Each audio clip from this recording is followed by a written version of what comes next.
All right now. Patrick Mahomes is basically God playing quarterback. Chiefs Kingdom live. They want it. They want it.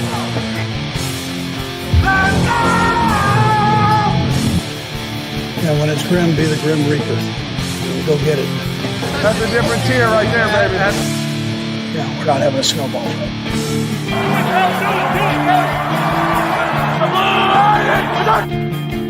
Three. No one's ever got three. I want back-to-back-to-back.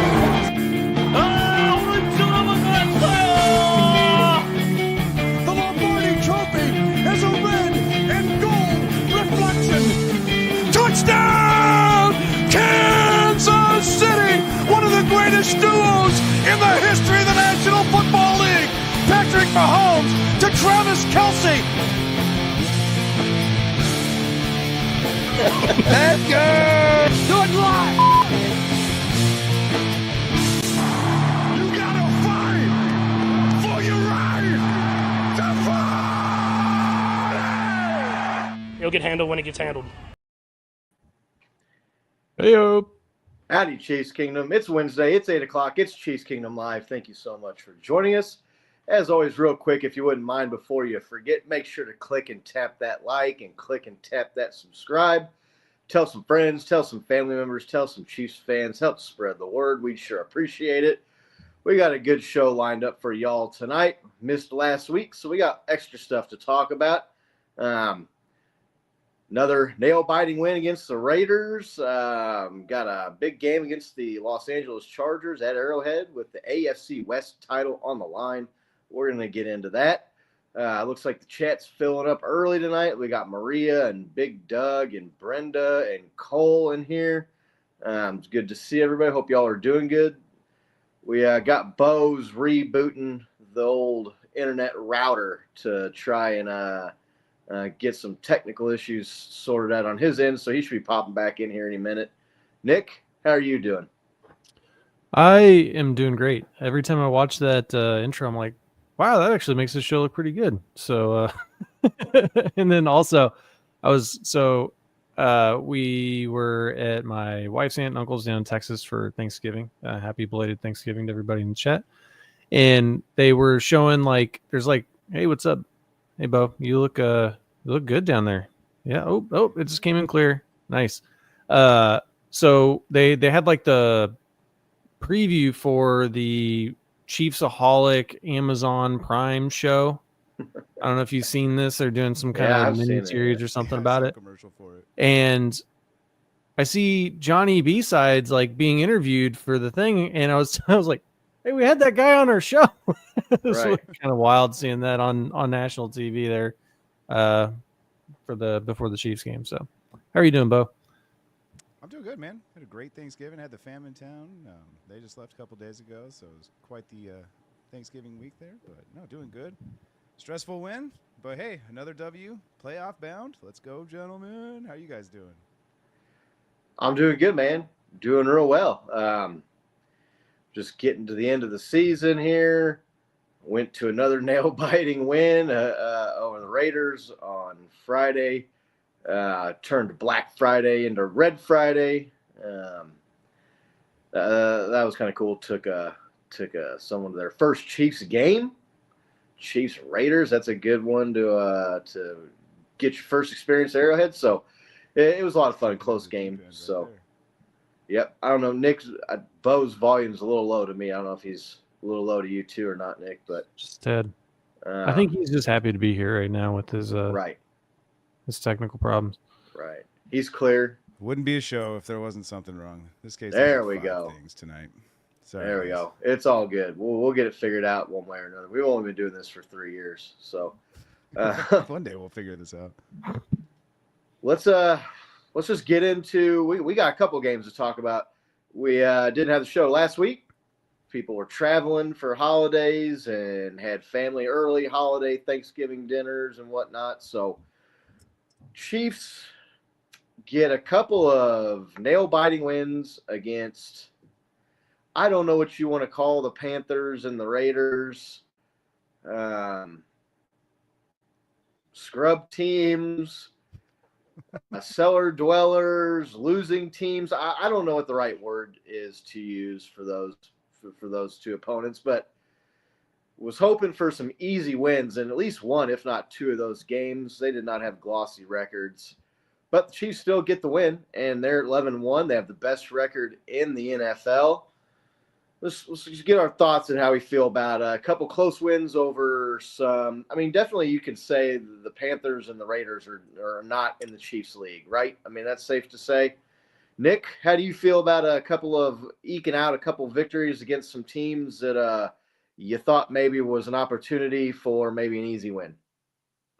Yeah, look, so Panthers game, I think the story of that is Bryce Young looked pretty good in that game. He was, really handling the blitz well.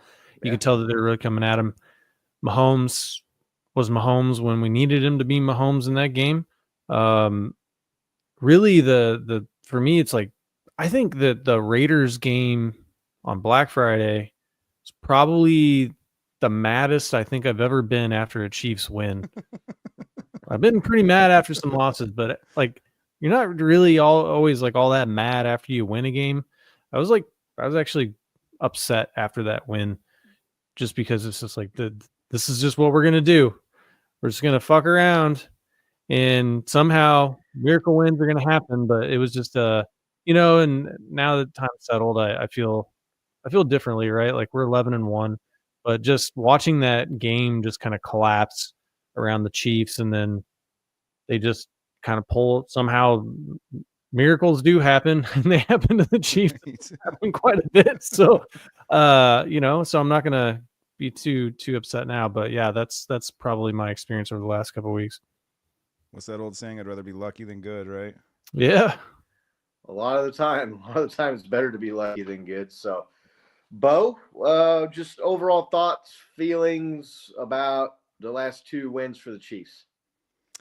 Oof. I mean, close games, obviously, but like to what Nick was saying, I think, we saw the Chiefs kind of play down to their opponents, and that's pretty atypical Chiefs. I mean, from every year past, you could say that about any. Last team we really blew out of the water, I think, was like the Bears last year, right? And other than that, we've let every other single team, whether it's, playoff contender or bottom of the bucket, we just let them hang around for some reason. It's just kind of our MO. It's how we play.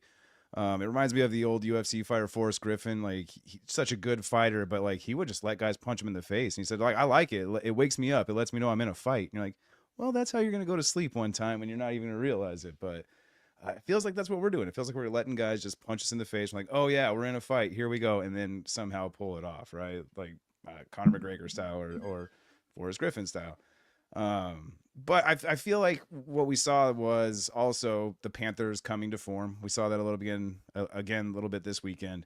We've been saying this all along. Scott and I have. We've been kind of hoping for the Panthers to do well. I don't know. I'm surprised it took this long, but we're finally seeing that team get their shit together. And when you have to play the Chiefs, you have to bring your A game. And I think that's what we saw with both these teams, the Panthers and the Raiders. We're getting everybody's best shot. Right. And we're just kind of skipping through these games like, oh, and we're taking teams out still. 11-1. It's hard to complain. I feel like the only complaint I'm hearing out in the ether is we're just not blowing teams out of the water. And if that's like the biggest complaint, I'm fine, right? Like, yeah, our defense is kind of suspect right now, but I mean, and our offense isn't scoring as much as we'd want them to, but we're also super depleted. And I feel like that's getting really overlooked while like other teams, that's their crutch. Like, oh, he would be doing better, but he doesn't have his receiver, or he doesn't have they just lost their running back or something. Like, yeah, man, welcome to the club. Now what can you do? And everybody's like, oh, the Chiefs aren't right. Yeah, the Chiefs aren't up to their bar. The Chiefs aren't as good as we've seen them in years past. Well, like, yeah, no shit, we don't have any weapons, man. Like, we're still winning. We're still 11-1, and we've been completely depleted.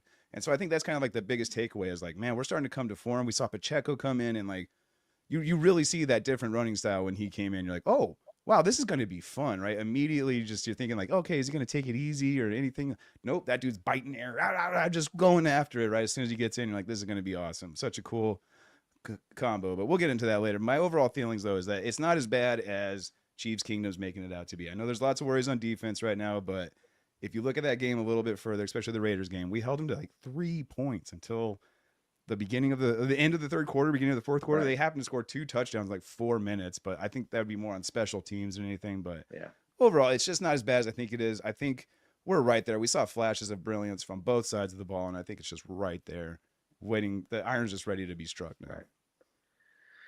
Yeah, to me, those two games were blowouts that weren't. At one point in those games, both those games, the Chiefs had like 2 possession leads, right? Right before half, they were up 20-7 on the Panthers. They were moving the ball at will. You look at that Raiders score, they were up 16-3 and had a 2-score lead. That they struggled to add on top of the lead, and then the defense also kind of gave up some points. Yeah. So it was like that Panthers game, I thought the Chiefs were well on their way to a blowout win, man. They got up 20-3. The Panthers have moved the ball a little bit on them, but the Chiefs defense has stiffened up and held them to a field goal. So but for whatever reason, the offense just could not score to add and make it like a 3 or 4 score lead and get the opponent out of it. So I think you saw the Chiefs were up comfortably in both those games, and then just were unable to like hit that next gear and make it a blowout at the end. So they've got the potential to be blowing these teams out. I mean, you get up 10, 13, 16-point leads in an NFL game. Those are big leads. They just weren't able to sustain them, or they weren't able to score on a drive where you can make it a 20-point game, and now the other team's demoralized. That's really when you see these blowouts, right? As a team gets down 3 scores at half or early in the third quarter or whatever, and they just kind of quit. You just haven't seen the Chiefs really get to that spot. They're right there on the edge. The other thing I'll say is, Bo, you mentioned it with injuries. Look at some of these teams that, like, look at the team we played in the Super Bowl last year.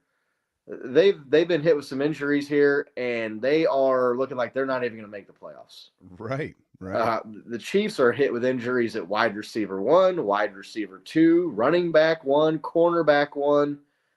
They've got subpar play at the tackle positions on the offensive line, which we'll get into here in a little bit. And they're 11-1. So, look, I don't want to be too hard on the Chiefs for being 11-1 and winning all these close games. You would like to see them kind of finish the deal and put 1 or 2 of these, especially these bad teams, away. But look, man, the Panthers. The other thing I was thinking watching that game was like, how is this team 3-7? Like, Chuba Hubbard is a damn good running back. If you play fantasy football, you know Chuba Hubbard. He's been getting his 100 yards and a touchdown almost every game, it seems like. Bryce Young was the number 1 overall pick. They got guys at wide receivers and the tight end before he got that just scary looking injury where it landed like right on the top of his head and had to be carted off. That team has got some playmakers, and they had won 2 previous games. So I don't know that I want to call them like a cupcake or scrub team, right? I mean, they've got some playmakers, and they've got the potential. Things close. The Raiders, on the other hand, look, man, like Aiden O'Connell, they don't have a Chuba Hubbard at running back. Now, they do have Brock Bowers at tight end, who is a beast, man. That guy, he's been balling all year. He's on pace to set some rookie tight end NFL records. So they got that weapon there. But, yeah, it would just be really, really good to see the Chiefs complete a blowout. They're right there. They've had it all year, especially these last 2 wins here where they were just a player or 2 away from putting the other team away. So let's talk about this Raiders game. It's the most recent one. The Raiders, I don't know what to think of them. They are not a good team, but they've got some spots where they match up good against the Chiefs. The Chiefs struggling with offensive line play, especially the tackle position. They got a guy like Max Crosby that can really, really give you trouble. Overall, I thought the Chiefs' offense moved the ball well. We've seen the return here the last couple weeks of the red zone struggles. I know, Nick, you said you were frustrated with that win, and it looked bad late when the Raiders were moving the ball basically at will. And I'm not going to say they got into field goal range because when they fumbled the snap, they were looking at 50-yard field goal. Their kicker had missed, 3 field goals, 50 yards or longer in that Yeah, game. for sure. Yeah. The game was not over right there. But maybe what concerns you the most that you saw in that game against the Raiders? Yeah, I think it's now 4 or 5 games straight where we haven't been able to just kind of close it out, right? Like we have the opportunity to close out the game, whether it's on offense or defense, and they don't do it and they let a team hang around. And so, this goes all the way back to that Bucks game that we were at where, they let the Buccaneers score and tie the game late, right? The defense gave up the touchdown there. And I think it's really just that, like, when it's time to bear down and win the game, the team hasn't done it. Now they've been fortunate and they've come through in a few of those situations, right? A blocked field goal, like, although it's not a high percentage play, it was still a good play, right? Mahomes going down, getting, into range to win the game, running down the sideline, ripping the Panthers' heart out there where they thought that they were going to, maybe pull one over on the Chiefs. I mean, so, they've made enough plays to win and they put themselves in a position where they can win. Right. So they're right there. It's just, I think that this was just kind of like, the reductio ad absurdum of that, where it's like, okay, so now we're, getting down to where we're having guys snap the ball into the quarterback's face and it's a fumble. Right. And that's how the game's ending, as opposed to just being able to really kind of, convert a 3rd and 2 to put away the Aiden O'Connell Raiders. Right. And I think that that's another thing I was frustrated about was 3rd and 2. You go for a bomb, which has been a low percentage shot for you guys all year. I know that that's how we won the AFC Championship against the Ravens last year. But on 4th down there, 4th and 2, you've got the best player in football. Just let him put the game away, right? Like, what are we doing punting? The defense has kind of been leaking oil since they've had this injuries in the secondary there. And I just kind of saw it coming, right? It's like the defense isn't going to be able to hold. They haven't held for over a month now in this situation. And like, we ended up winning, but they didn't really hold either. You know what I mean? It was really similar to that Broncos game. So I expected it to be a closer game. The Raiders have been playing us close now for a while. They beat us on Christmas last year, right? So I wasn't expecting that we were going to blow them out, but I think that those couple of things were just really like why I was like kind of left that game with a bad taste in my mouth. Right. Looks like we got Carol hitting here in the chat saying hi. Dart Ninja swinging by. Good to see you. I think we need to refer Dart Ninja to our Chiefs Kingdom Live X account where we put out the early warning signs that you may have Chiefs derangement syndrome, where you blame the referees for the Chiefs beating your team, and you can't stop posting or watching or talking about Chiefs content, even though they're not your favorite team. So, hey, thanks might for want to the go, man. We appreciate it. Might want to go check out. Might want to go check the Chiefs Kingdom. Hey man, Live viewing account hours of viewing hours, and get up on the early warning signs of CDS. It's a serious condition that needs to be treated early. But to answer your question, both Taylor Swift in a ref's outfit, maybe, not bad. I'll take it. I'll take it. Yeah, the defense is concerning. They have not been able to get stops at the end of the game when game's on the line, right? And I mean, I know special teams isn't a defensive play where you block the field goal, right? But they allowed the Broncos. This goes back to what was the Tampa Bay game, the first game where Chiefs maybe give the opponent the ball, stop there at the end of the game, and they just go down and they give it up. That game went to overtime. So the injury there in the secondary has turned out to be much, much bigger than I think any of us and most in Chiefs Kingdom expected. To me, the biggest concern has been the Chiefs' inability to like keep Patrick Mahomes upright. And even more so, not just pass protection, but people are saying the Chiefs abandoned the run against the Raiders. I was thinking, well, were you watching the game? Because they were running for nothing. There was nowhere to run the ball on the Raiders on that game Friday. Games, yeah. So, yeah, the offensive line to me is like holding the offense back. You saw a few times they got in the red zone there and couldn't really capitalize, couldn't stretch that lead out from a 2 to a 3 or 4 score lead because they had to settle for a field goal because Mahomes is getting sacked and pressured. There was a touchdown he missed to Noah Gray where he had to like step up in the pocket and like kind of like try to like quarter arm throw it over the lineman there. I think that's been a big issue with his downfield passing. Either he's not having the time to get the ball to Worthy when he's open, or he's feeling a little nervous in there, and I think it's affecting some of the accuracy on the deep throws. So, to me, the offensive line has been the biggest issue. Hopefully, they got some reinforcements here with DJ Humphries. Hopefully, maybe he can come in here and play. Bo, what stood out to you and was maybe the most concerning thing you saw against the Raiders? Yeah, without beating a dead horse too much, right? The O-line really stood out to me. Just Patrick just doesn't seem like he's comfortable whatsoever. It seems like instead of being able to go 1, 2, and 3, he has to like side-eye to make sure, okay, am I good? Nope, got to bail, right? Like he doesn't even have time to make all of his looks or all of his reads.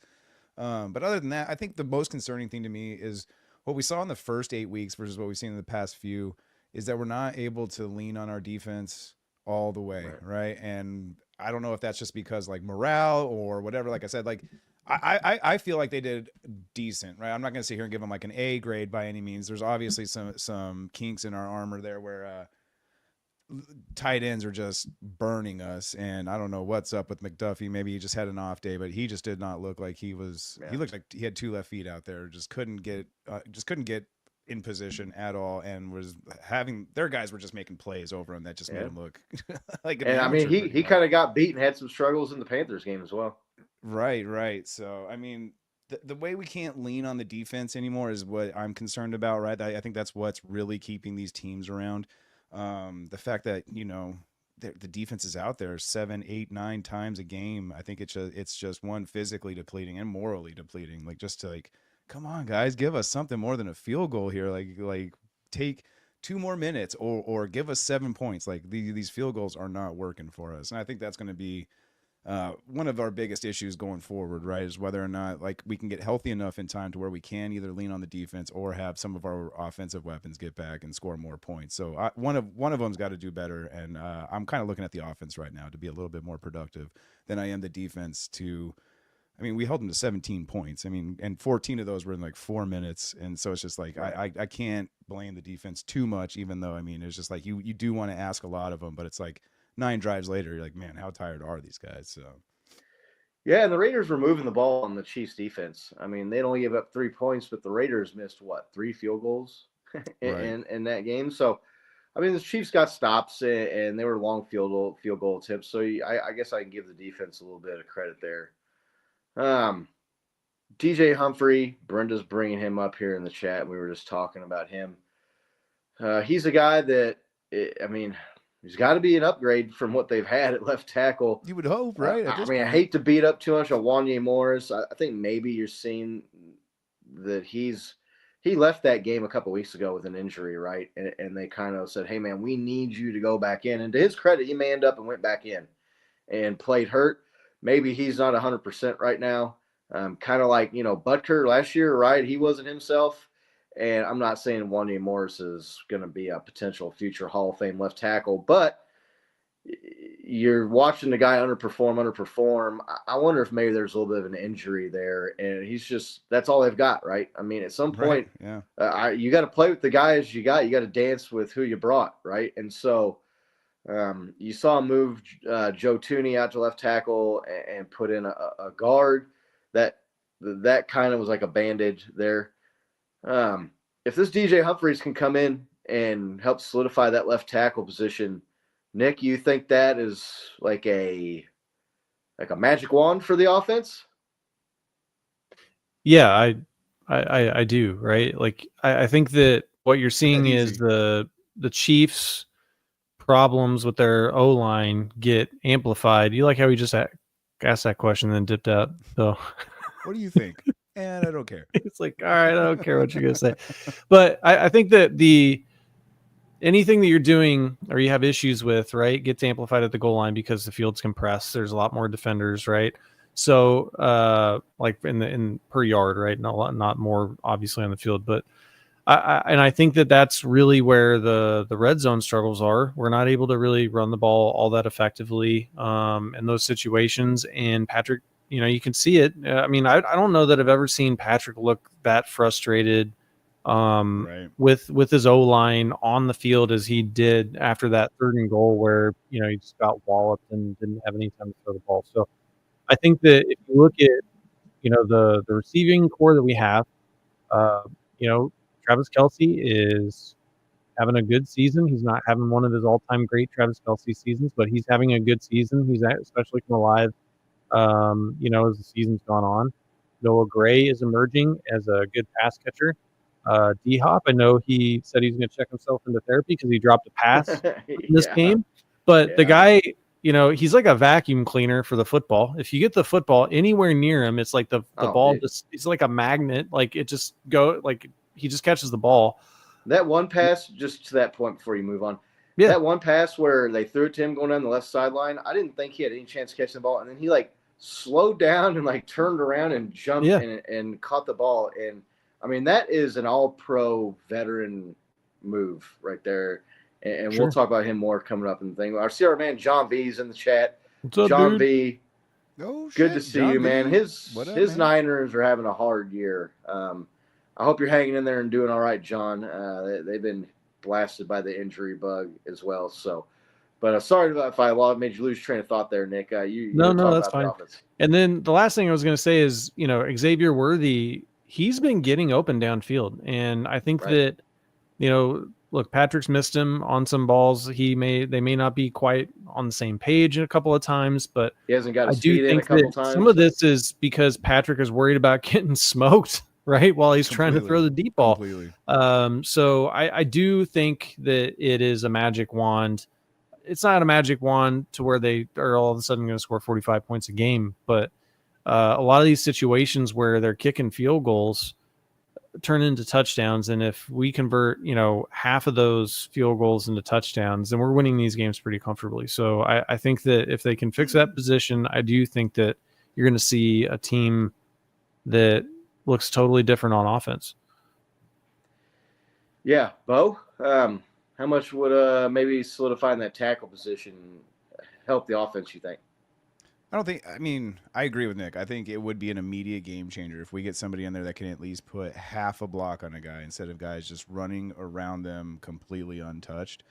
We're not even asking for a mid-tier guy at this point. I don't know. I just can't say it's going to be the end-all, fix-all, complete game changer for our offense. We still have a little bit of trouble on the right side there as well. I mean, both tackles right now are just a little suspect, and teams are really taking advantage of that. But we were kind of joking about it 2 weeks ago. Throw one of us in there and we just fall down in guys' ways. It'd probably do a little bit better than what we're seeing out of there right now. So I'm really hopeful that he gets in there and makes a big difference. Just enough of a difference. Half a second, dude, a quarter of a second. That's all the difference I feel like Patrick Mahomes needs.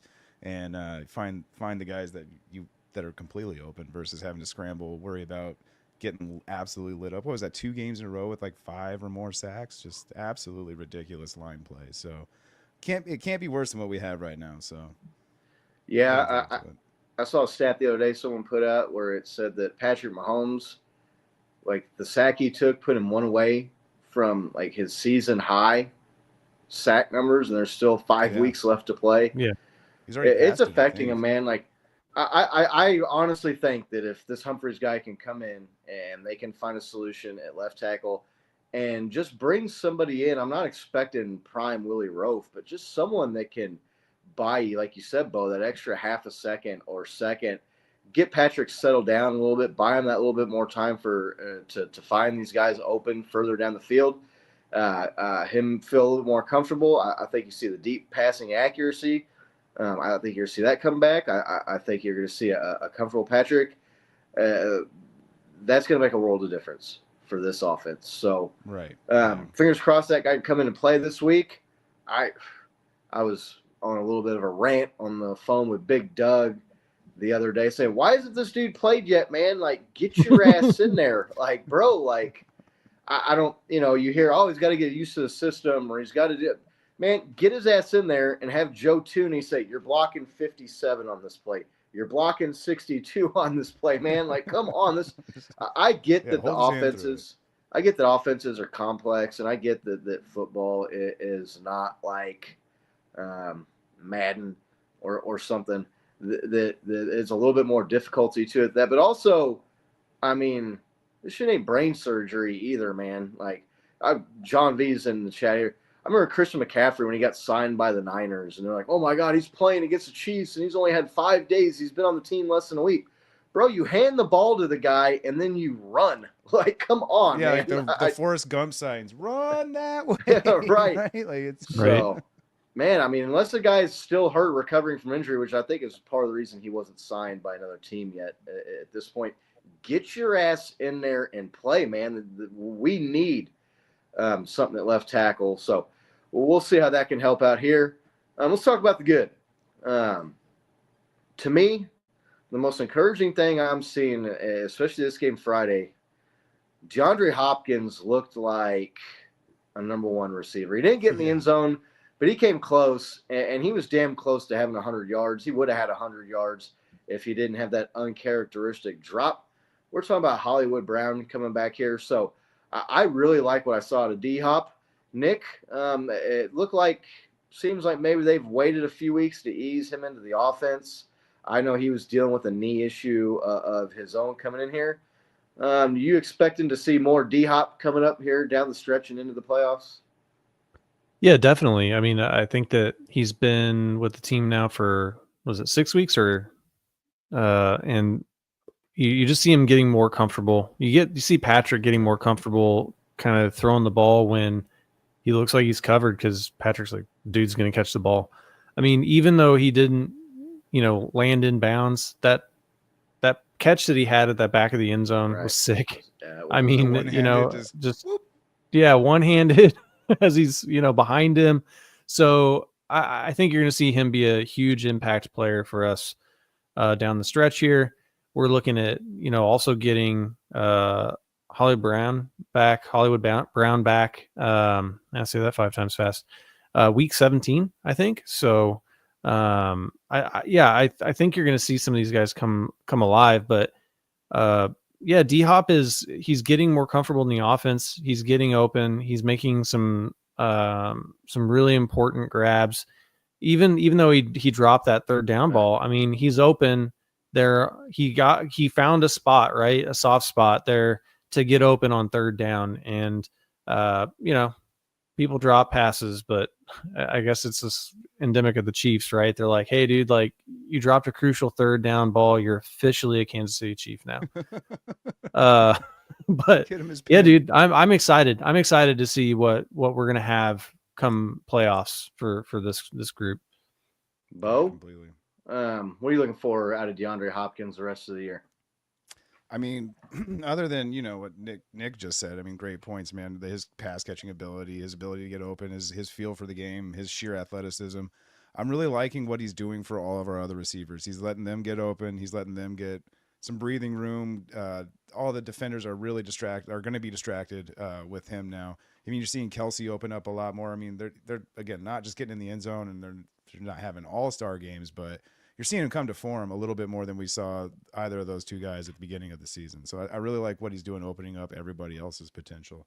But yeah, I can't believe that, like, going into the playoffs, which we did secure our spot this week, by the way. I know Nick was frustrated with a playoff securement, or the earliest, or tied with the earliest path to the playoffs with the Patriots, but I get it. It was a frustrating game.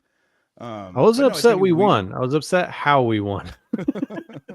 The sign of a truly spoiled fan base. Yeah, dude. But going into the playoffs, first world problem. Have D-Hop, Brown, Worthy, Kelsey, Watson, Gray. Like, I'm really liking what we're bringing to the table weapon wise.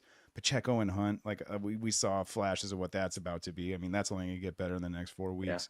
Yeah. If we can just, fix a lot of these offensive line problems, which I think they're putting the right Band-Aids in place to get that working. I think I'm pretty stoked for what we're going to be seeing here come week 17, playoffs time. So Right.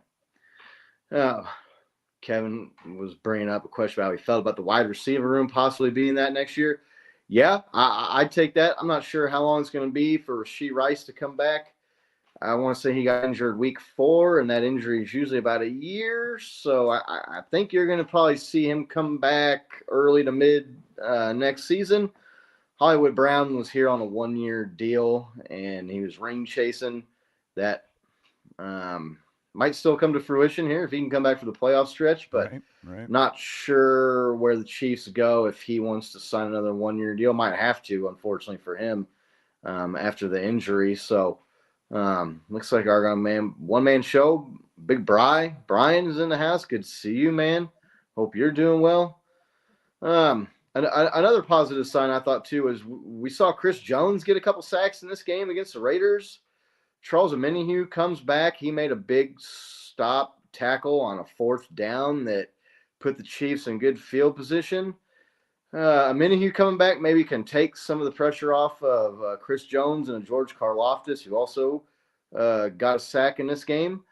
Bo, Chris Jones coming to life a little bit here this year, and maybe a reinforcement or two along that line.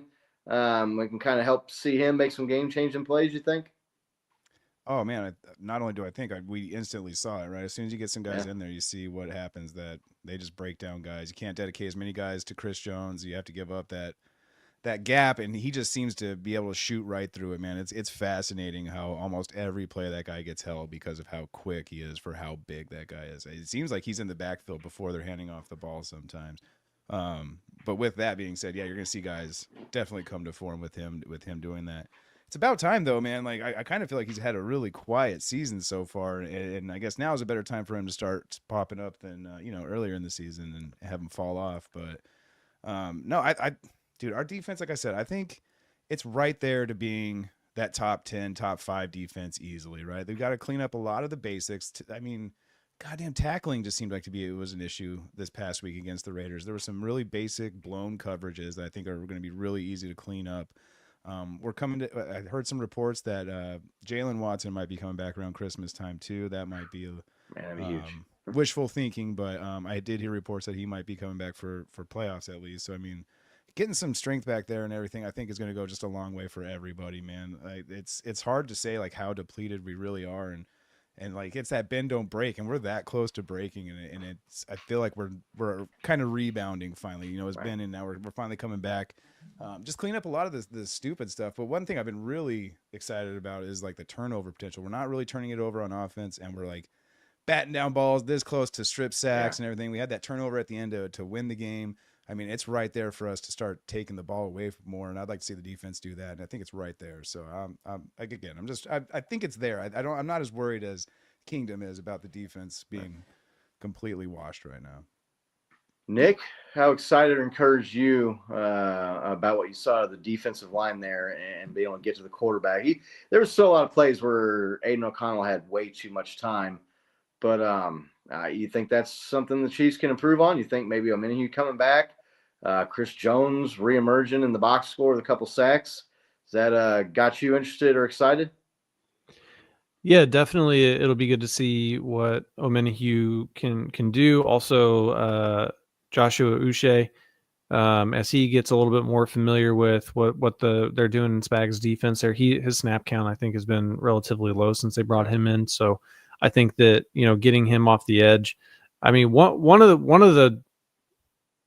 the ends of the defense has got to help the other, right? Like either the line's got to help pressure so that the secondary doesn't have to cover as long, or we're going to have the secondary cover with enough time that the defense can get some coverage sacks, right? But I think what we've seen is, with Watson going down in the secondary there, anytime someone gets close, you could see that the guys are just like, we're looking for number 13, and they're like, just throw it towards 13. Yeah.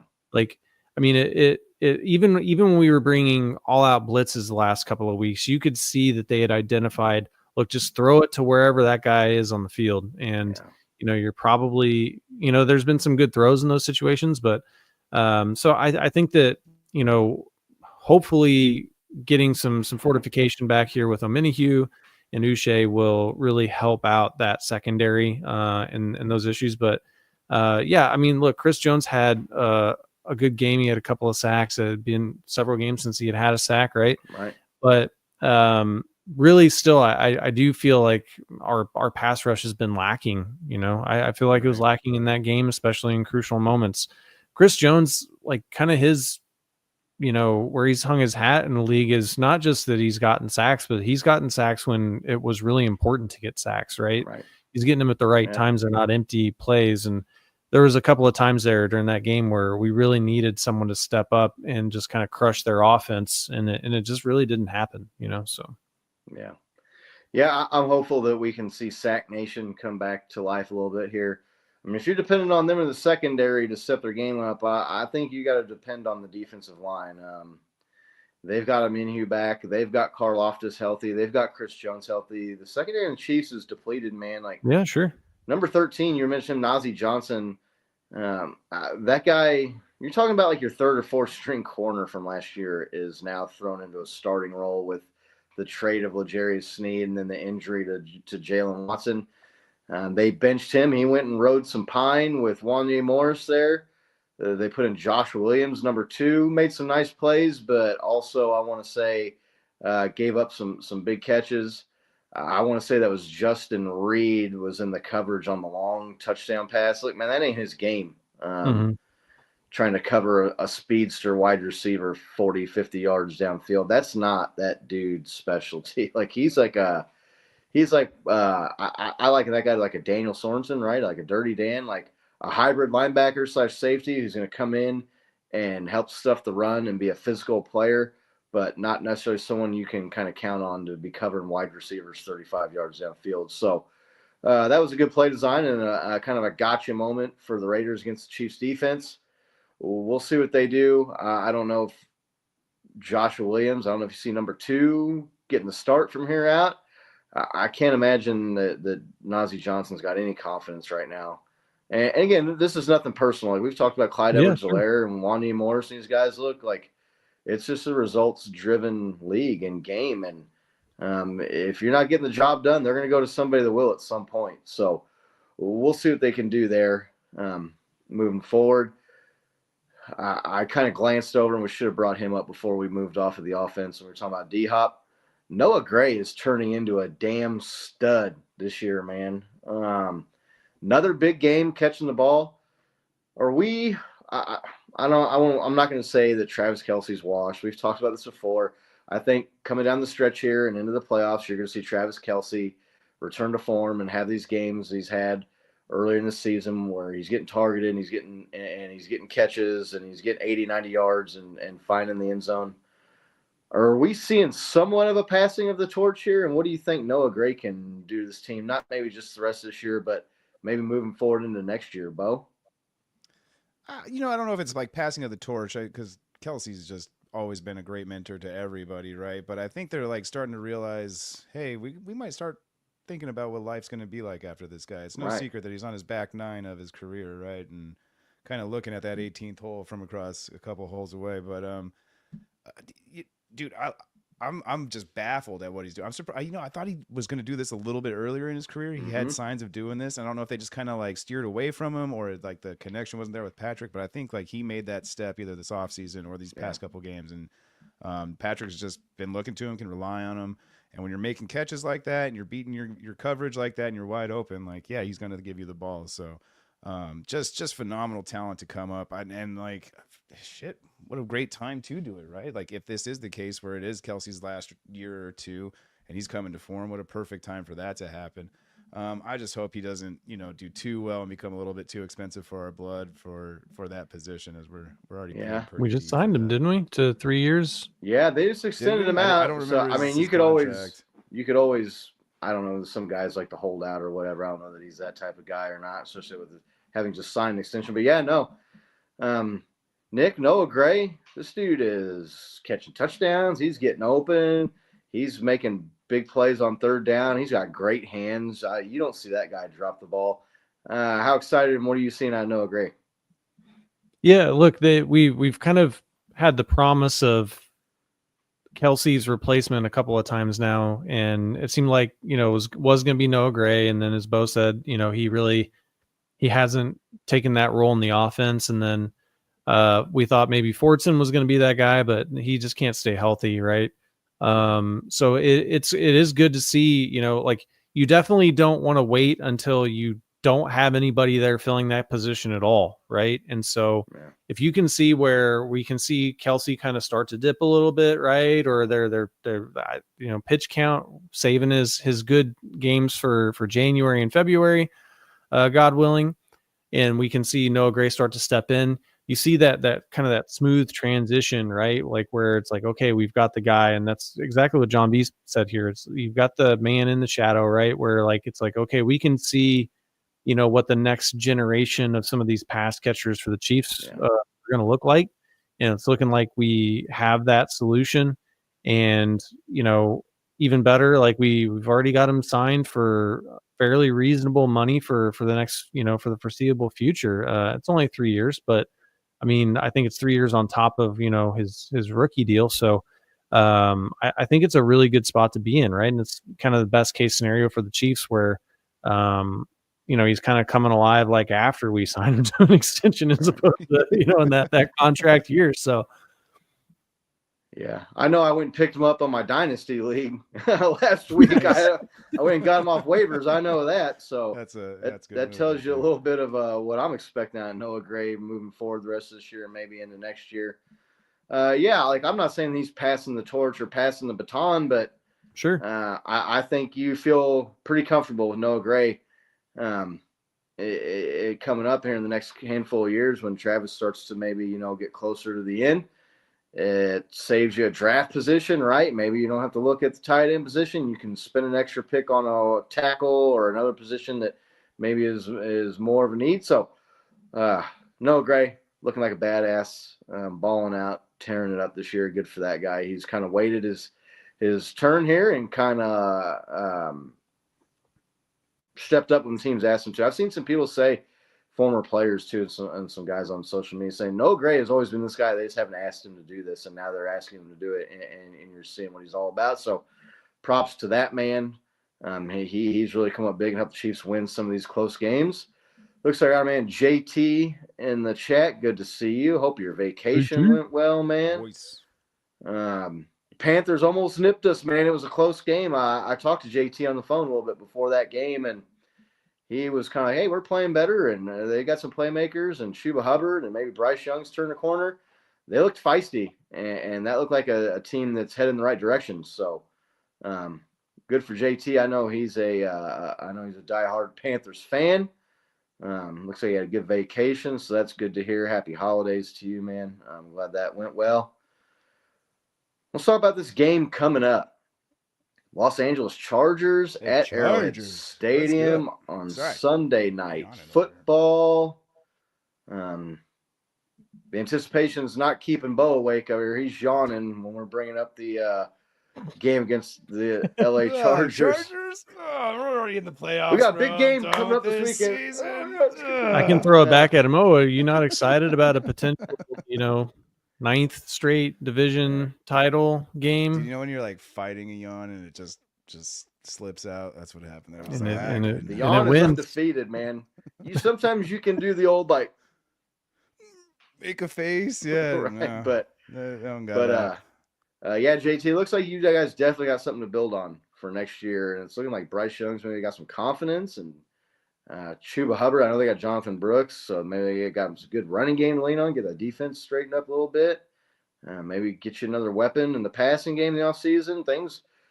Panthers, we talked about that in the show before that game too, man. Like the Panthers were feisty and they won 2 games in a row coming in to that game against the Chiefs. So they're not a pushover. I did not want to call them a cream puff or a scrub team when we were talking about them at the beginning of the show. So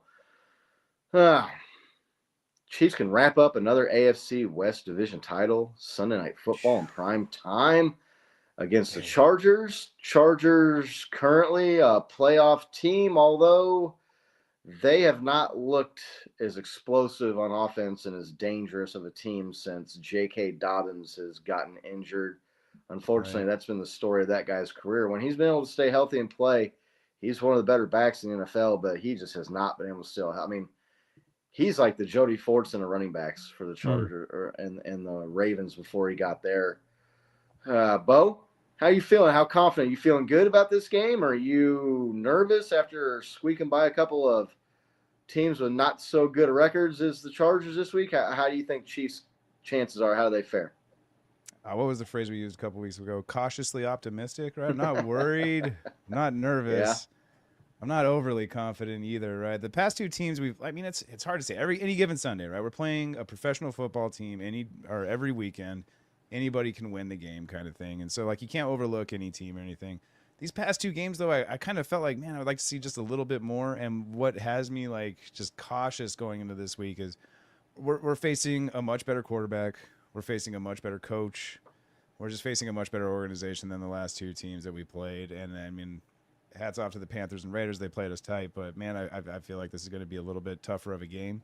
Like I said, if we can just eliminate a lot of those little mistakes, I don't see this being a problem for us, right? If it's another game where it's blown coverages and tight ends are just having their way with our defense and our cover guys, then yeah, it's going to be a long day, and we'll see what our defense can do. But I'm really liking the way we're stacking up. I like the way we stack up against Chargers. I don't know. We just get in their head. We saw it last time we played them. We can frustrate the shit out of them, make them make wrong moves. It's in our intro video, right? Justin Herbert throwing his helmet and everything. So, with everything we've talked about today, I think the flashes are all there. If we can just put it all together, play some complimentary football, have the defense, end a drive and the offense come out and score some points and just kind of build off of one another, I think this game will go great for us. But, I think that's a lot to ask for right now. It's a strange part of the season when you make the playoffs. You have 4 or 5 games left, right? You're sitting pretty good. Like I don't want to say they should take it easy, but I mean it's like how hard do you need to go out there and win all these games? Do you risk injuring players that much? It's a divisional game. I know divisional games people play harder. You always want that number 1 seed and everything. I'm not trying to make excuses for a loss or anything. I'm just saying there's just this a next level of like maybe like 4D chess that maybe our players got to think of playing this long game going into the playoffs here. But as far as sorry, my computer's about to die. It's yelling at me here. A little distracted. Okay.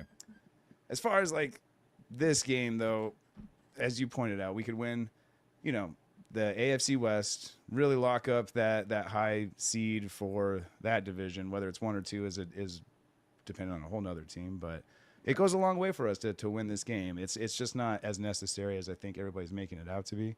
Going into this week, I think everybody week 1 had 2 or 3 losses on the Chiefs docket, right? And one of them was going to be a divisional game, probably one against the first 2 weeks, right? The Ravens and the Bengals. Somebody was picking a loss there. Maybe a divisional game, maybe like the 49ers or somewhere along there. And so like this, I feel like this could be one of those games where it's just too tough and we just don't have all the pieces together yet. And it'll be our second loss. I don't know. Maybe, I don't know. I'm kind of talking out of my ass here a little bit, but I like the way we match up. But again, cautiously optimistic. I think there's some things we got to really tighten up. Like I said, turnover battle is going to be key if we can keep that at minimum. Clean up the mistakes. And play complimentary football, we should be all right. Yeah, Nick, how you feel chances of confidence level going into the game Sunday? Yeah, look, I feel good about our chances in every game going in. Right, we play. The Bills are a better team than the Chargers, and we gave them a run right up until 2 minutes left when they had to convert a 4th down, or we're looking at going and probably winning the game there. So I think that we have always matched up well against the Chargers. I think that they finally have a coach that's kind of fixed some of their blowing the game at the end problems. But I mean, if you look, like they haven't had any real special performances this year, right? No signature wins. They've struggled in a lot of areas, and so I think that we need to have our focus here. Like it's not just about the division; it's about the 1 seed, right? It's about, do you want to be playing probably in Kansas City or in Buffalo, right? Do you want to be playing like a Chargers, Broncos, or do you want to be playing like Ravens, right? And do you want to play that extra game, right? Because the 1 seed. So I think this is a huge game, not just because we can clinch the division, but because we've got Buffalo breathing down our neck. we didn't take care of business against them, and so Right. now, 1 game lead over them right now. 1 game lead, right? It went from a 4-game lead to a 1 game lead with that loss, and so I think that the Chiefs know this, and I think they're going to come to play, man. I think that you're going to see some things come together. Hopefully new left tackle play. And I'm not saying we're going to win big, but I think we're going to win. Like this is a game we've won for the past few years when we've been in this position with the Chargers, right, to put away the division. So I'm picking the Chiefs, man. Yeah, Chargers coming into this game, like they're kind of on the opposite trajectory as the Chiefs when it comes to injuries. The Chiefs are getting guys healthy and getting guys back. The Chargers are losing guys. We mentioned J.K. Dobbins' injury. They've got an injury to who I think is their best wide receiver, Lad McConkey. The rookie is having a really good year. I think they're coming into this game banged up. It's pretty small. It's hard for me to tell because I'm doing the show on my phone, so I It's the don't injury know. report. It's But small yeah. on my screen, so I imagine it's small for everybody No, but else. I mean, I don't look legible at least. So I think the Chiefs are catching the Chargers at the right time. Chiefs are playing at home, always an advantage. Prime time game. Patrick Mahomes likes to show up and has a glossy record, right, and has some gaudy stats on prime time games. I'm still just not sold on the whole Chargers, Justin Herbert, Jim Harbaugh.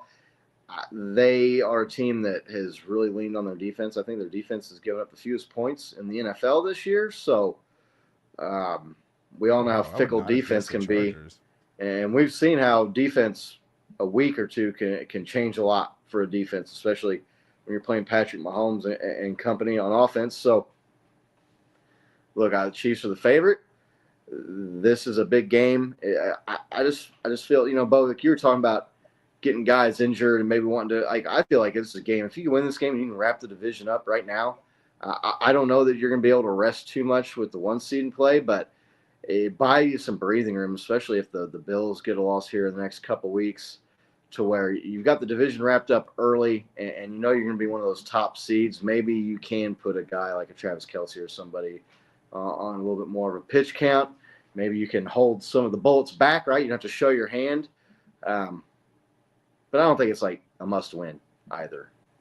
The Chiefs are going to, they're going to win the division. I don't think the Chargers are going to win out, and I don't think the Chiefs are going to lose out. So it's not like this is a game where you got to win, because you got 2 games left. There's a lot of games left for the Chiefs to win and wrap this division up. But you get the chance to do it, and why, put off till tomorrow what you can do today. Get that win, wrap up that division title. They always say it's the first goal of the season, right? It is to win that division, get you a home game, gives you a chance to be one of those top seeds in the AFC. So I like it. Bo, Chiefs offense going up against this Chargers defense I just mentioned. What do you think the key is? Do you think it's the Chiefs being able to maybe overperform against that? We maybe need to see the defense play a little bit better. What do you think? Like, what side of the ball is going to be most important in this game? Yeah, I think you nailed it a little bit right on the head. It's going to be the offense coming to form a little bit, right? Like, we've already pounded into oblivion how weak our tackle play is right now, so I'm not going to really go with that. What I think we need to do is really start to establish the run game early. Especially with that 1-2 combination between Pacheco and Hunt. I'd really like to just keep defenses guessing on whether or not who's going to be out there, first of all, and then second of all, like, are they actually going to give it to them? How are we going to play these 2 guys? And like allow that one to open up receivers on some play action and stuff. But I'd really like to see both of those guys, because they're both really good at it. I like to see them help out on protecting Patrick and just get some like quick slants or maybe even some like moving patterns, some bootlegs. Get that offense moving, get the line moving on some guard pulls and stuff. Get it, just mix it up a little bit more than what we've been seeing. Get the guys going and get them going early. I think is going to be crucial in the offense success in this game. I'd also like to see said just slant, just early slant throws, man. I don't want to see like 4 or 5 step dropbacks. I like to see 1, 2, 3 out. You know what I mean? Whether that's slants or crossing routes or even just a little release to the running back. I'd like to see Patrick just get the ball out a little bit earlier and think defenses or allow defenses to think that they don't have as much time as they had in the past. And I think that's going to go a long way in this game. Nick, do we need the Chiefs defense to kind of match intensities here and limit the Chargers, or do you think the Chiefs offense needs to come out and kind of ramp things up and put some more points on the board? Yeah, I mean, I agree with Bo. I'm going to say third down for the defense, right? If we can get off the field on third down, we can limit their possessions and we can get the ball back to the offense, right? That just makes everything easier. So I would say that, if looking at that and then how the defense really has not been as good the last few weeks against the run also. So if we can, the Chargers are trying to turn into a power running team with a good quarterback, that can make, the crucial plays when they need to, right? So if we can get off the field on third down and limit their rushing offense, if they're banged up at receiver, right, I just think that puts us in a good position as a team. So that's what I would say, are my keys for this week. Yeah. Man, I want to see the offense go out and put some things together and score some points, man. You saw Pacheco ripped off the long run, which is the one thing you really hadn't seen Kareem Hunt do. So I think that adds to that. I really want to see this new left tackle get out there and give Patrick some more times. I just feel like that's the Achilles heel, right? Like that's the one thing that's missing on the offense is the protection and not only giving Patrick the time to make the plays, but the confidence, right, and the comfort in the pocket to stand back there and let the play develop and deliver a nice, accurate ball to some of these guys downfield.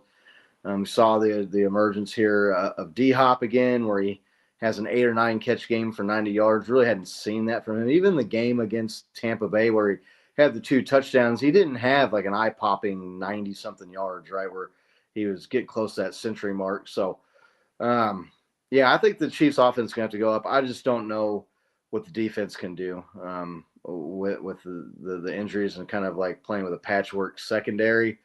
Although they should be able to if you're going to have a get-right game, this is a get-right game. I mean, they're missing some weapons, right? J.K. Dobbins was really the guy kind of to turn that team around this year, along with the Chargers defense. So, take advantage of that, right?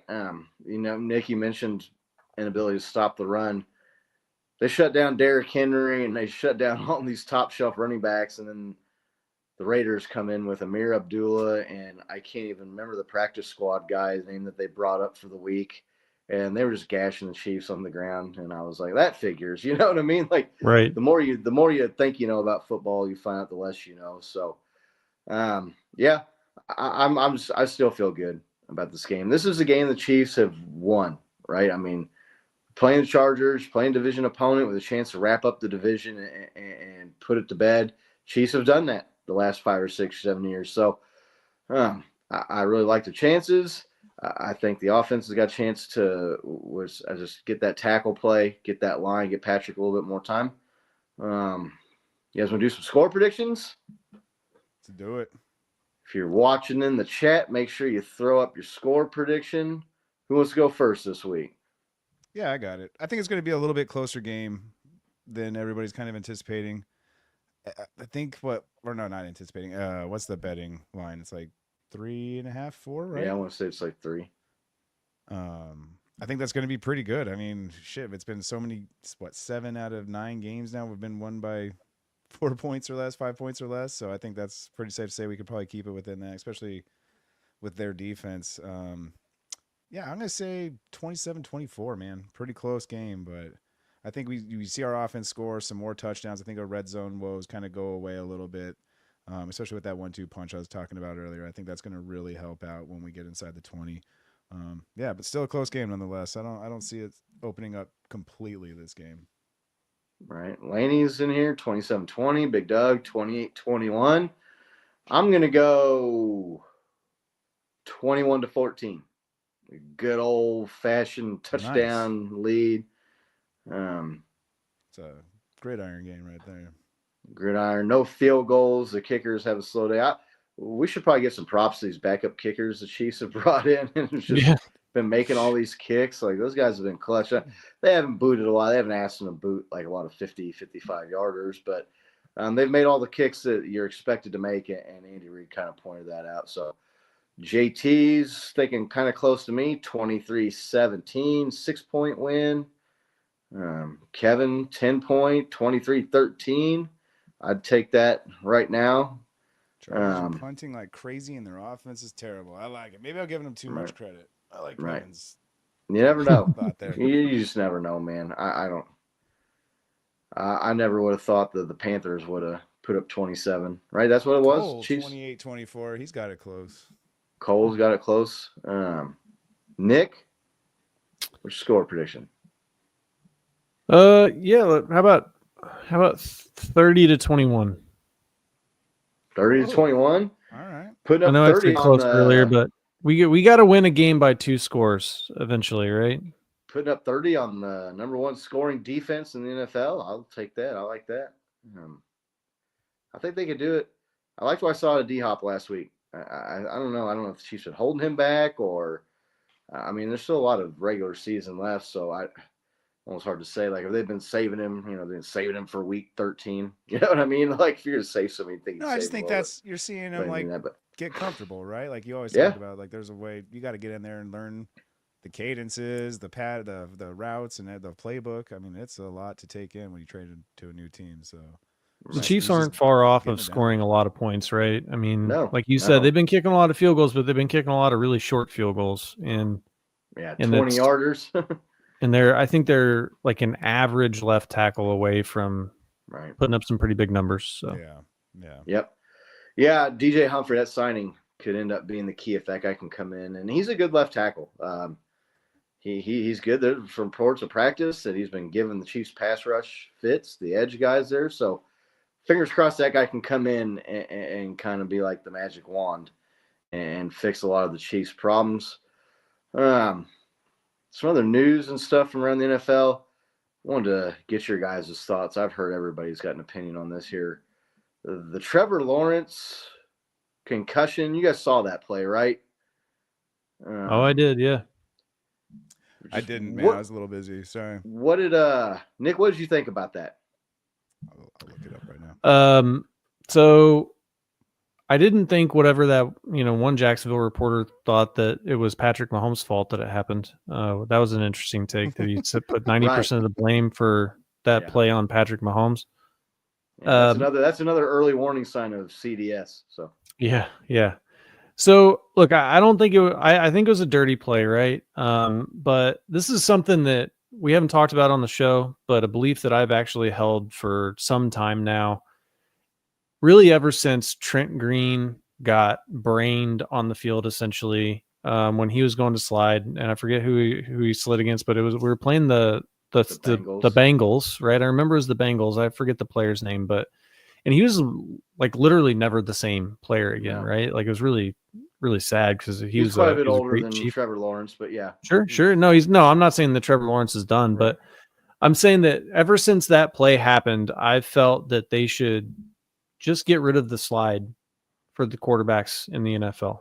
I think that they've made, especially in the last 10 years, they made a lot of changes to rules and how you can hit people, where you can hit people, so they've worked to make the game safer for everybody. But I just think that, like, if you look at how, like, your body gets positioned when you go to slide versus where they're coaching those defenders to come in, right? Like, they're teaching them now to try to get low. You all right, Scotty? There's some weird noises going on outside my house. I don't know what that is, but you getting swatted. So, like, you look at, like, they're teaching the defenders, right, to crouch and come in, and then you're telling this guy also to slide, which puts his head low. Like, I just think that it just, like, the body positions are just spell trouble, right? And this is going to continue to happen. It's happened to a lot of quarterbacks over the years, right? This isn't like there's quarterbacks that are, skirting the rules and taking advantage of it. And this shit's been going on for 2 decades or more. And so I think they should just get rid of the slide, and they should say, if you want to go run the ball, go run the ball. But like, and you can go down, like players can still go down, right? Like, but I just think they should like eliminate the slide. And I just think it puts people in a really bad position when they're running the ball. And, you know, I hope Trevor Lawrence is okay. It was a pretty ugly hit, right? Like he did the whole thing, you know, the fencing position. Like it's pretty awful that we know what the fencing position is, right? Like we're not in the medical field and we know what that is. So, I mean, that's my take. I don't know what you guys think, but to me, look, it was a dirty play. And to me, I saw people saying, oh, we've just taken the violence out of the football and we can't hit people. And you used to celebrate hits like that back in the day. I still like hard hitting football. And I still like seeing a guy lay a hit stick on somebody. But I like seeing that on somebody who's trying to make a play and isn't just giving themselves up and putting you at their mercy, right? Like that's not the same thing. When you see a running back come through the hole and you see a safety come in and just blast them and light them up, I still love seeing that. Football to me, it's definitely not as physical as it used to be. They have the defenseless receiver rule. They've got the rules trying to protect the quarterback. But, it was a dirty play. And, look, he slid too late. I don't want to hear, the defender had already started his dive. You see these players, these are elite athletes. You see them make all these acrobatic, physical, like freak of nature plays and the agility that these guys have and how they can control their bodies. You can't tell me the guy couldn't have let up and not hit him that hard, even if he had already started his dive. So I don't want to hear that. As far as taking the slide out, I don't know. I mean, I guess I'd be for that. You wouldn't see quarterbacks run as much. I don't know if that'd be a good thing or a bad thing for the sport. I do agree. I can't stand when I hear people say Patrick Mahomes pretends to slide or pretends to run out of bounds. First of all, it's Josh Allen that pretends to slide, right? I mean, he's the one that pulled that BS. But just because a guy is running to the sidelines, how many times do you see a running back or a wide receiver running to the sideline and slow down to stay in and try to make a guy miss? Patrick Mahomes does not cheat the rules or use them to his advantage. I feel like that's another early warning sign that you might have Chiefs derangement syndrome. That just because Patrick slows down to avoid a tackle, he's somehow cheating and skirting the rules and pretending to go out of bounds or pretending to slide. I've never seen one play where I thought Patrick Mahomes was like getting ready to sidestep and slow down and go out of bounds and all of a sudden jump back in bounds. He starts slowing down well before the sideline. So, a dirty hit. The guy showed no remorse for it afterwards either. He was wanting to fight. Looked like half the Jaguars team. So, I don't know how much of an effort was there to not put that hard of a hit on the guy. But, Bo, you had a chance to watch it, it looks like. Well, what do you think about that play? Yeah, man, oh, man. Heard what both of you guys said about this, and watching it, I don't know, just there's a couple of things. I don't know on a play like that how fast somebody can rechange their body's momentum like that. Like, I know what you're saying. You see guys do freak acrobatic stuff, and these guys are professional athletes. They should be able to control every part of their body. But when you're running full clip and you just launch yourself in the air, I don't know how much ability these guys have. They're not like gymnastics to contort their body and change it to where they don't hit the guy in a way that doesn't hurt them when they're trained to do that their entire life. I just don't think you get that muscle memory out of them. It happens so fast. I mean, yeah, it's dirty and everything, but it is football too. I don't know. When I agree with Nick, if you're going to start running, you're now a runner. I feel like you give up all protections that the quarterbacks get, like those special protections that you were mentioning, like hitting quarterback low or, just the unless you slide, receivers. which you say you're just giving yourself up, but yeah.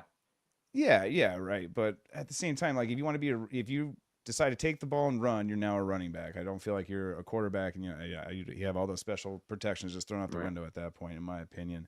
But I mean, if you want to get dirty plays out of the game, it's simple. You just penalize them harsher, right? Something like that, where there's no remorse. Maybe I don't know. It's he got 3 games games if it was suspension, intentional or not. right. Yeah. Okay. So after the fact, that's fine. But like, eject him. Fine him. Like make it one of those things where like, hey man, you do that, the league's gonna crack down on you. We've seen that with plenty of other things. But I'm also with you, Scott. Like I like seeing hard-nosed football, man. And whether you think quarterbacks are fake sliding or using the sideline to their advantage, so what, man? That's just, it's all a part of the game. The goal is to get the guy down or out of bounds, right? And if he's going to fake like he's going out of bounds to try to stay in, that's on him. If you're on the defense, you got to stop it one way or the other. I don't know. I don't see how you eliminate the slide per se. Because like you said, you'd still give up, but like I just feel like maybe you're talking like giving up the protections that come with the slide, like you can't hit somebody as they're sliding. Well, I think Nick is just saying like once you take off running, you're fair game, and you can't slide and expect the defender like, well, you need to lower the shoulder, or you need to try to avoid the guy. You can't just slide and say, oh, don't hit me now. I mean, I think Trevor Lawrence would have been better off if he had tried to avoid that hit as opposed to trying to slide, like just because the way like your body's positioned when you slide versus the guy coming at you, if you slide late or he just decide like he increases likelihood of getting hurt by sliding there is what I'm saying. So I just think like they should just get rid of it. I don't know, man. They get enough like favorable rules, and I think that they should just say, look, you're a runner. Like, you want to go run, you go run. Like, you get all these special protections, right? Like while you're in the pocket, they can't hit you in the head, and they can't come at you from the ground, and they can't do this or that. But like once you decide to run, like you should just be treated like any other player on the field. So now that doesn't mean you can't go down, right? Like if you want to, there's players that can go down, but like, I don't know. It just seems like it's time for it to go away. Yeah, I mean, I just haven't had enough time to digest it and see it in slow motion and everything. Sure. Somebody's saying like he got his forearm out and everything. It looked so fast when I just watched it the one time. So yeah, you watched it at live speed. I think it hit him in the chest or like. I don't know, man. I think it was a dirty hit, right? I think he could have let up some, right? And did you think he slid late? I didn't think he slid late. Hell, he had 3 or 4 yards between him and the defender when he slides. I mean, I don't know. I just right. I mean, I've seen guys slide late and get hit, and you're like, yeah, you should have slid like a good 2 steps quicker than that, and you didn't. But, yeah, I don't know.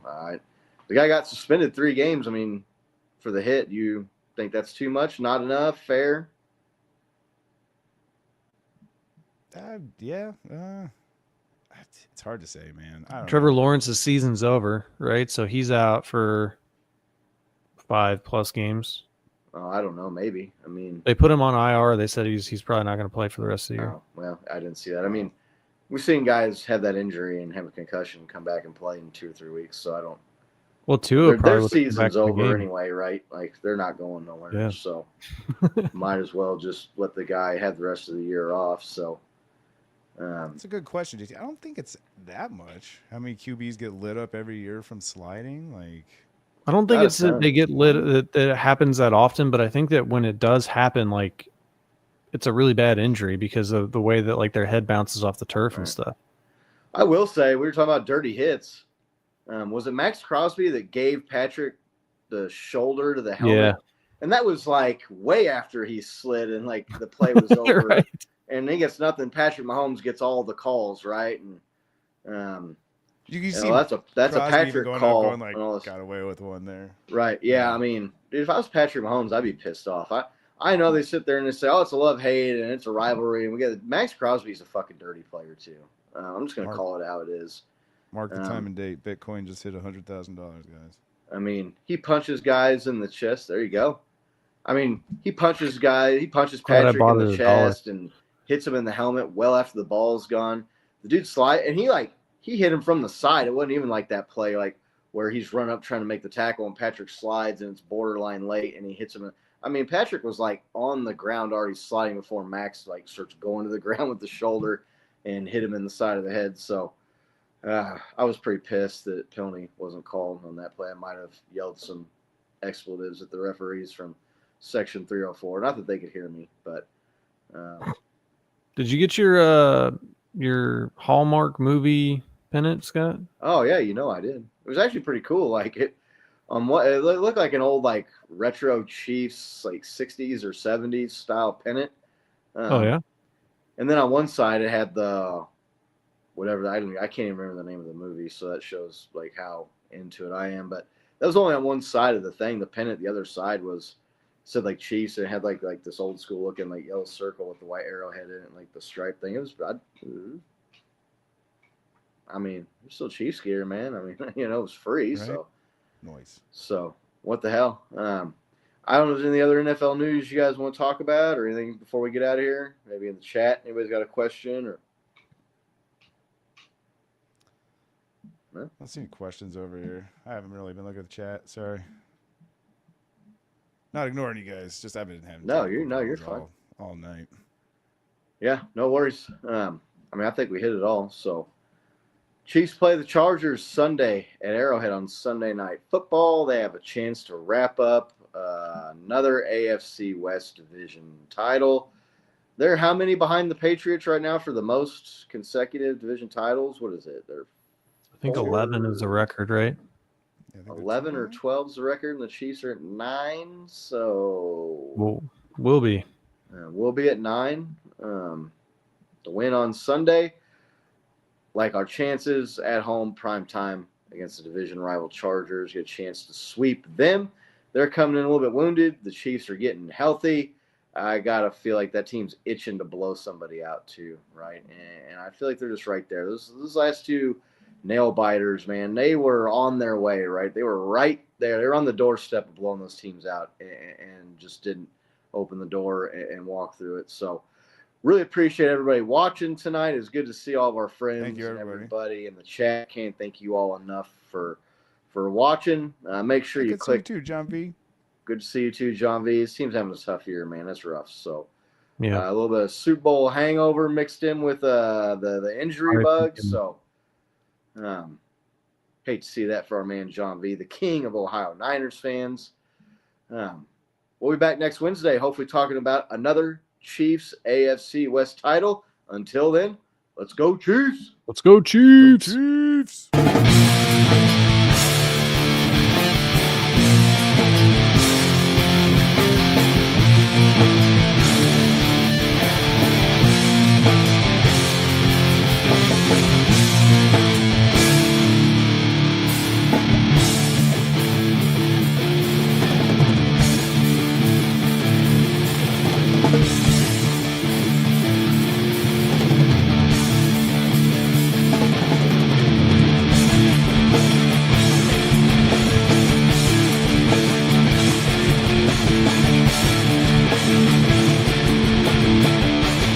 Thank you.